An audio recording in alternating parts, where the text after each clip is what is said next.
کے خدا. السلام علیکم ورحمۃ اللہ وبرکاتہ. الحمد للہ وکفی وسلام علی عباده الذین اصطفى. اما بعد فاعوذ باللہ من الشیطان الرجیم. بسم اللہ الرحمن الرحیم. وقال نسوة في المدینة امرأة العزیز تراود فتاها عن نفسه قد شغفها حبا انا لنراها في ضلال مبین. فلما سمعت بمكرهن ارسلت اليهن واعتدت لهن متكئا واتت كل واحدة منهن سكينا وقالت اخرج عليهن. فلما رأينه اكبرنه وقطعن ايديهن وقلن حاش لله ما هذا بشرا ان هذا الا ملك كريم.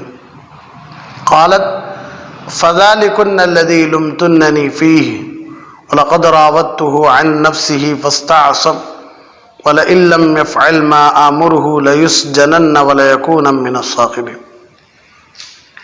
صدق اللہ العظیم. اللہم صلی علی سیدنا محمد وعلی آل سیدنا محمد وبارک وسلم. اللہم صلی علی سیدنا محمد وعلی آل سیدنا محمد وبارک وسلم.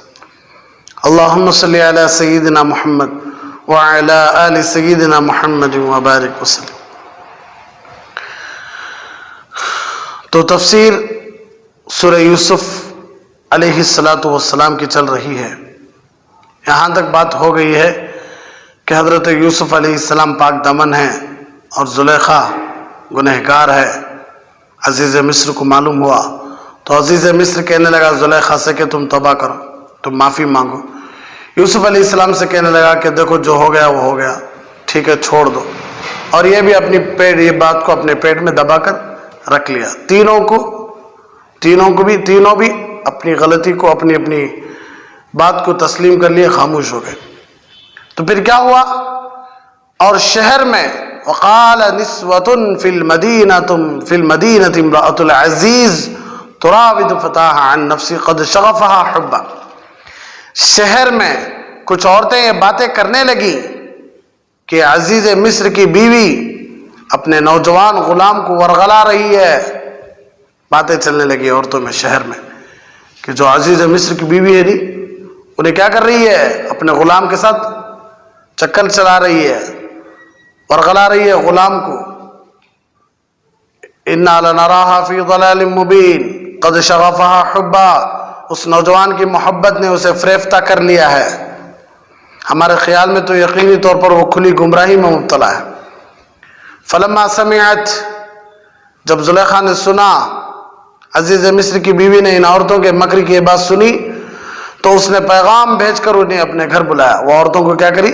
اپنے گھر بلائی اور ان کے لیے ایک تکیوں والی نشست تیار کی، یعنی ٹیکا لے کر بیٹھنے کی ایک نشست، محفل، مجلس. اور ان میں سے ہر ایک کے ہاتھ میں ایک چاقو دے دیا اور یوسف علیہ السلام سے کہا وقالت اخرج علیہن، کہ ہر ایک کے ہاتھ میں ایک چاقو دے دیا اور یوسف علیہ السلام سے کہا کہ ذرا باہر نکل کر ان کے سامنے آ جاؤ.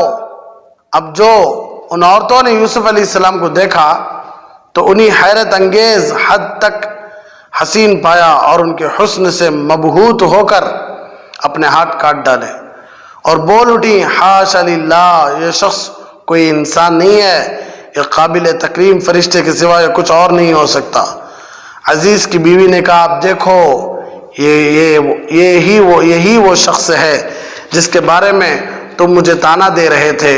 یہ بات واقعی سچ ہے کہ میں نے اپنا مطلب نکالنے کے لیے اس پر ڈورے ڈالے مگر یہ بچ نکلا، اور اگر میرے کہنے پر عمل نہیں کرے گا تو اسے قید ضرور کیا جائے گا اور یہ ذلیل ہو کر رہے گا.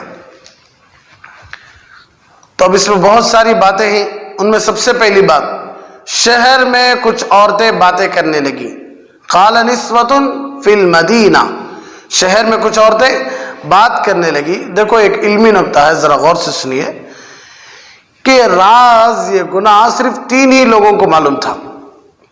ایک حضرت یوسف کو، ایک عزیز مصر کو، تیسرا زلیخا کو.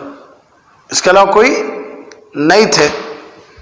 تو اور کوئی توقع بھی نہیں کی جا سکتی کہ کوئی گھر والے باہر جا کر بولیں، کیونکہ تو یہ تینوں کو معلوم تھا. زلیخا کئی کو باہر بولتی اس لیے کہ وہ اپنی غلطی کو کوئی باہر ڈالتا ہے؟ نہیں ڈالتے۔ حضرت یوسف علیہ السلام کیسے بول سکتے تھے؟ اس لیے کہ عزیز مصر بول دیا تھا کہ اعرض عن ھذا، یوسف چھوڑ ڈالو، جو ہوا سو ہوا، چھوڑ ڈالو۔ عزیز مصر کیسا بول سکتا بھائی؟ وہ حضرت یوسف خود بول دیا کہ جو ہوا سو ہوا، چھوڑ ڈالو۔ اپنی پیٹ کی بات وہ کیسا باہر ڈال لیتا؟ تو جب حضرت یوسف بھی نہیں بولے، جب عزیز مصر بھی نہیں بولا، جب زلیخا بھی زبان نہیں کھولی، تو پھر پورے شہر میں بات پھیلی کیسے؟ تو مفسرین نے لکھا ہے کہ گھر میں جو کام کرنے والے لوگ تھے وہ دیکھ رہے تھے کہ مالک اپنے غلام کو کیا کر رہی ہے؟ بڑی مہربانی کر رہی ہے۔ نوکر کو کیا کر رہی ہے؟ بڑی مہربانی کر رہی ہے۔ اس لیے انہوں نے پہلے ہی سے ایک پلان بنا لیا تھا کہ ہماری مالکہ، ہماری جو مالکن ہے نا، اس کے دماغ میں کچھ چل رہا ہے۔ ایک نوکر کے ساتھ اتنا فری، اتنا بن سور کو نوکر کے سامنے آنا، حسن و خوبصورتی دکھانا، اس سے پیار و محبت کی باتیں کرنا، تو گھر کے کام والے لوگ پہلے ہی سے یہ ذہن بنا لیے تھے کہ کچھ چل رہا ہے، ان دونوں کے بیچ میں کچھ چل رہا ہے۔ حالانکہ حضرت یوسف تو پاک دامن ہے، غلطی سب کس کی تھی؟ زلیخا کی تھی۔ تو زلیخا کے کاموں سے لوگوں کو ایسے معلوم ہو رہا تھا کہ کچھ تو چل رہا ہے، کچھ تو پلان بنا رہی ہے زلیخا ہماری مالکن۔ اس لیے انہوں نے باتیں کرنا شروع کر دی، اسی وقت سے انہوں باتیں کرنا شروع کر دیے۔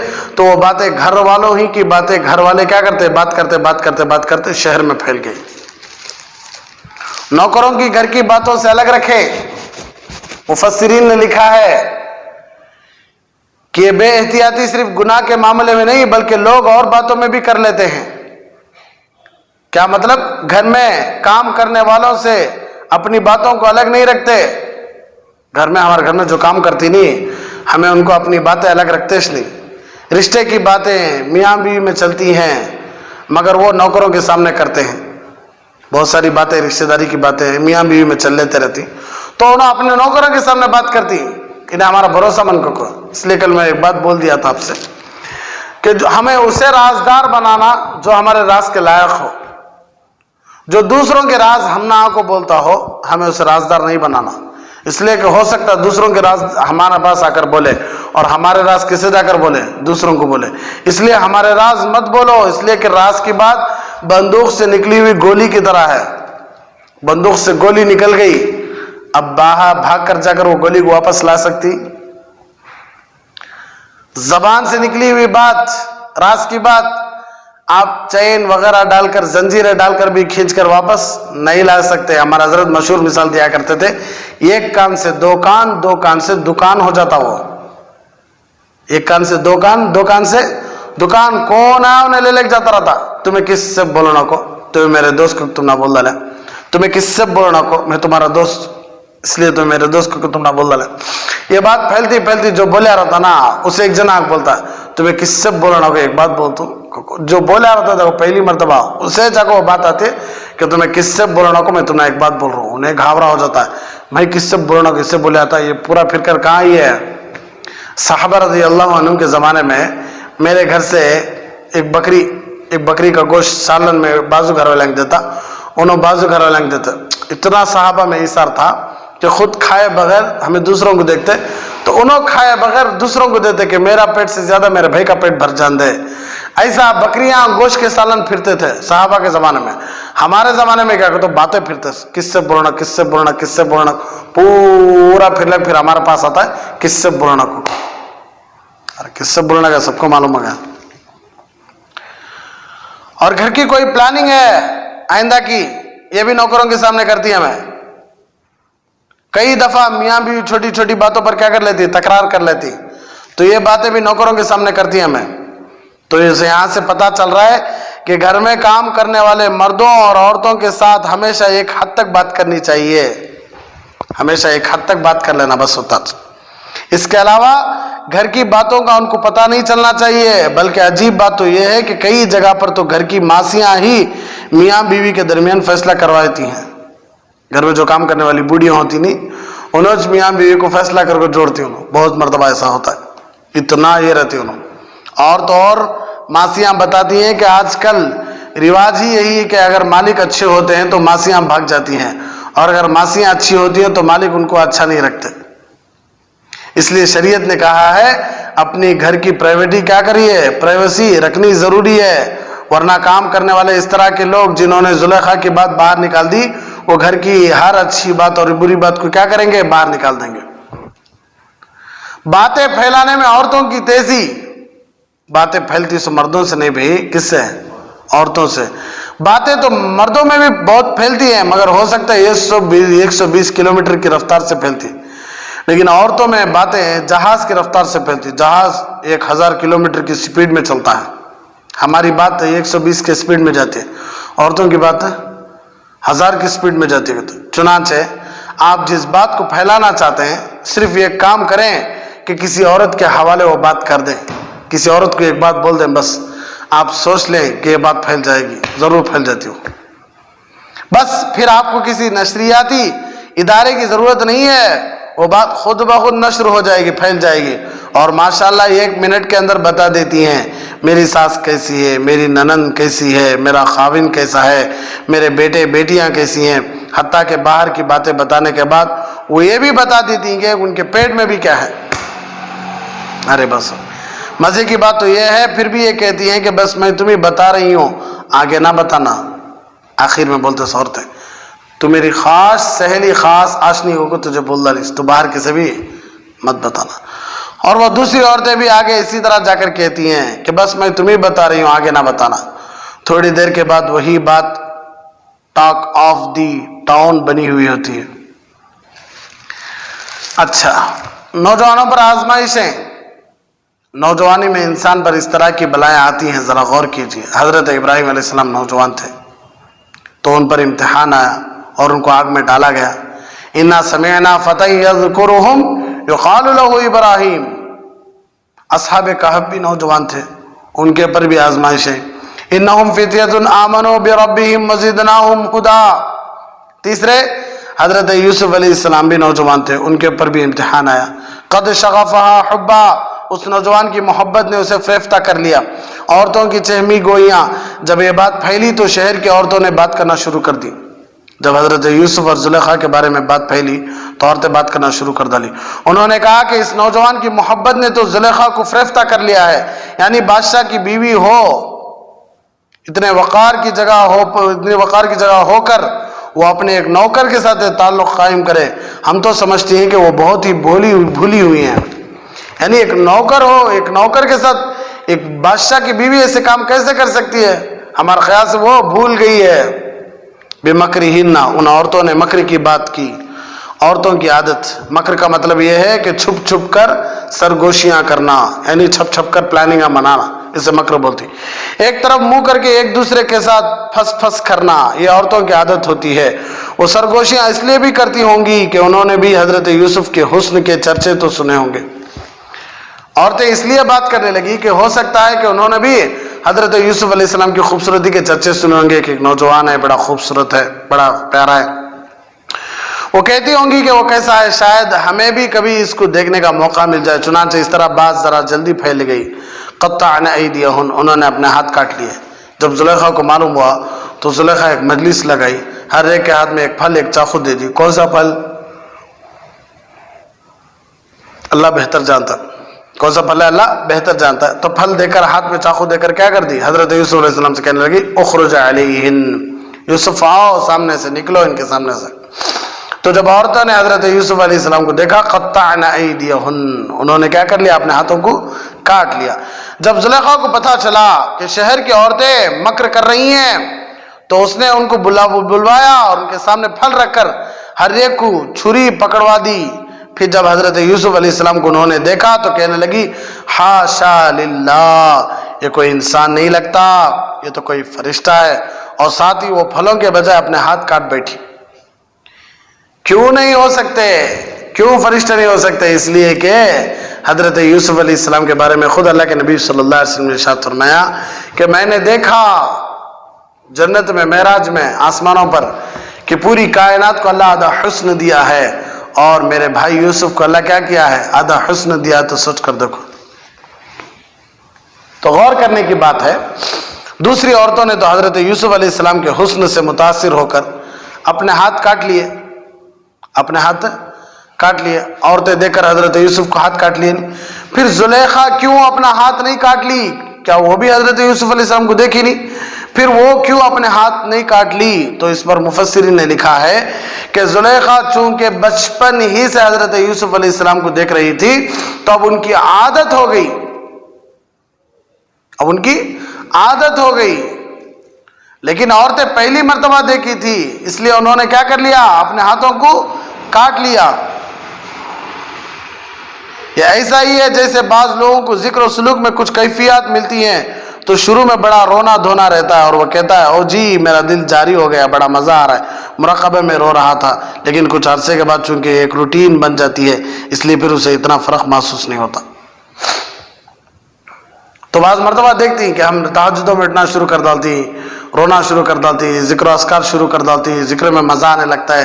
ہمیں کسی شیخ سے بیعت بھی ہو جاتی، انہوں ذکر و اذکار بولتی تو ذکر و اذکار کرتے کرتے مجھے جنت نظر آ رہی ہے، مجھے اللہ کا مجھے کشف ہو رہا ہے، مجھے کیا کیا کی معلوم ہو جا رہا ہے. شروع میں جوش میں تو مزہ آ جاتا، وہ تو کیا ہو جاتا ہے ایک مزے میں آ جاتی ہوں. جب وہ روٹین ہو جاتا نا خود بخود ذکر کے مزے بھی چلے آتی، خود بخود کیا کی کشف ہوتا تھا کہ تو وہ بھی چل جاتا. 5 وقتہ نمازی بھی ہے، 5 وقتہ نمازیں چھوڑ کر سونے لگتا. تو ایک ہے جوش میں کر ڈالنا، ایک ہے اس کی عادت بن جانا. تو حضرت یوسف علیہ السلام کو دیکھ کر عورتوں نے جوش میں ہاتھ کاٹ لیے لیکن زلیخا نہیں کاٹی، اس لیے کہ زلیخا کو عادت ہو گئی تھی. اسی طرح تصوف میں ذکر و اذکار میں جوش میں چند دن ذکر کر ڈال کو اپنے آپ کو کیا نہیں سمجھنا، بڑا نہیں سمجھنا. اس لیے کہ اللہ والے کئی سال سے کیا کر رہی، اس راستے میں ہی، اس تصوف کے راستے میں ہی وقت گزار رہی، لیکن آج تک وہ کیفیت ان کو حاصل نہیں ہوئی جو منجا حاصل ہو جاتی ہیں. نہیں، یہ جوش ہے ہوتا. اس لیے کوئی بھی کام تھوڑی دیر کے لیے نہیں ہونا. اس لیے اللہ کے نبی صلی اللہ علیہ وسلم ارشاد فرمایا احب الاعمال الی اللہ ادومها وان قل. سب سے اچھا عمل وہ ہے جو چھوٹا ہو لیکن ہمیشہ ہو. 2 رکعت نفل پڑھو بس، لیکن کب تک پڑھو؟ موت تک پڑھو. 10 رکعت نفل، 20 رکعت نفل، 100 رکعت نفل 2 دن پڑھے، 1 مہینہ پڑھے نہیں. ایسے اعمال اللہ کو پسند نہیں آتے. رتی کرو، موت تک کرو. تو حضرت یوسف علیہ السلام کو دیکھ دیکھ کر عادت ہو گئی تھی زلیخا کو، اس لیے زلیخا ہاتھ نہیں کاٹی. لیکن عورتوں نے پہلی مرتبہ دیکھ لیا تھا اس لیے عورتیں کیا کر لی، ہاتھ کاٹ لی. تو پھر عورتوں نے کہا ان ھذا الا ملک کریم، قابل تکریم فرشتہ. ان الفاظ سے معلوم ہوتا ہے کہ فرشتے واقعی خوبصورت ہوتے ہیں، کیونکہ عورتوں نے فرشتوں کا نام لیا تھا. شیطان بدصورت ہوتا ہے. اس کے برعکس یہ بھی یاد رکھے کہ شیطان بدصورت ہوتا ہے. اس کی دلیل قرآن پاک خود کہتی ہے طلعها كأنه رؤوس الشیاطین. اس آیت سے پتہ چل رہا ہے کہ شیطان بد شکل کا ہوتا ہے. خوبصورت کون ہوتے ہیں؟ فرشتے. بد شکل کون ہوتا ہے؟ شیطان. ہم دیکھتے ہیں کہ جب نئے گھر بنتی نہیں تو نئے گھروں کے اوپر یہ دو داتا ایسا کو ایسا سنگا کو ایک لیبل رکھا کرتی، وہ شیطان کہتا ہے انہیں. تو اب شیطان بھی سوچتا رہے گا کیا ربا مجھے اتنی اچھی صورت دی ہے، جنت میں تھا سو بھی انہیں. تو اس سے بات معلوم ہو رہی ہے کہ فرشتے خوبصورت ہیں، شیطان بدصورت ہے. لغت کے ایک امام گزرے ہیں، ان کا نام جاحظ تھا. وہ عقل کے تو بڑے اچھے تھے لیکن شکل انوکھی سی تھی. وہ اپنا واقعہ خود لکھتے ہیں. ڈکشنری، لغت بولتی ڈکشنری، اردو عربی ڈکشنری. اردو ڈکشنری یعنی اس زمانے میں کون سی ڈکشنری تھی؟ لغت کے ایک امام، عربی کے ایک امام گزرے ہیں جن کا نام تھا جاحظ. علم بڑا تھا لیکن شکل انوکھی تھی. وہ اپنا قصہ خود لکھتے ہیں میں ایک جگہ بیٹھا ہوا تھا، وہاں ایک عورت کسی مرد کو لے کر آئی اور میرے قریب آ کر اس نے کہا کہ ایسے اور چلی گئی. ایک عورت آئی ایک مرد کے ساتھ آ کر کہنے لگی ایسے بولال کو چلے گی. میں بڑا حیران ہوا کہ اس کا کیا مطلب ہے، ایسے سیدھا ایسے بولال چلے گی، کیا مطلب اس کا؟ خیر میں بھی اس آدمی کے پیچھے چڑھ پڑا، اس کو میں نے پہچان لیا. میں نے اس کی بڑی منت سماجت کی اور پوچھا بتاؤ بھائی مسئلہ کیا ہے؟ ایک عورت ہے تم نہ بلا لے کو من سے دکھاؤ کو ایسا بولا چلے گی، کیا مطلب کیا اس کا؟ بالآخر وہ کہنے لگا